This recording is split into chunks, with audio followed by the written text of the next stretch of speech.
So guys, आता हा आपला व्लॉगचा तिसरा पार्ट. तर हे बघा किती सुंदर असं निसर्गरम्य वातावरण आहे. अतिशय सगळीकडे धुकं धुकं. हे माझे मिस्टर बाईक थोड्या वेळ आम्ही उभी केली आणि फोटोज क्लिक करण्यासाठी. ही मी कशी दिसते प्लीज कमेंटमध्ये अजिबात सांगू नका, मी विचारत पण नाही कोणाला. आता आम्ही निघालो आहे पुढे. आता आम्ही अजून पण लोणावळा घाटामध्येच आहोत बऱ्यापैकी. आता पुढे पुढे जाता जाता तुम्हाला निसर्गाचं एकदम सुंदर असं रूप दिसेलच. थोड्याच वेळामध्ये आपण पोचवणारच आहोत लोणावळ्यामध्ये. बघा आता ही लोणावळ्याची सुरुवातच झाली आहे. इथून सारे तुम्हाला चिक्कीची दुकानं वगैरे दिसतील खूप सारे.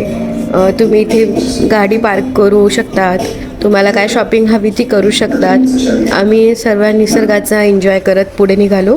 इथे ट्रेन पण असते, पण ती केव्हा अवेलेबल असते हे काय माहिती नाही आपल्याला. पुढे पुढे निघाल्यानंतर आपल्याला खूप सारे शॉप्स दिसतील दोन्ही साईडला. कुठल्याही प्रकारचं तुम्ही चिक्की घेऊ शकता. स्टेसाठी पण तुम्हाला इथे जागा आहेत. काळजी करण्यासारखं काही हरकत नाही आहे. आता आपण पोचलो आहोत आई एकविरेच्या कमानीजवळ. चला तर आपण आतमध्ये जाऊ. इथून एक्झॅक्टली 3 किलोमीटरवरती आपल्या आईचं देऊळ नाही आहे, पार्किंग आहे. तिथून आपल्याला पुढे पायऱ्या चालत जायचं. तिच्या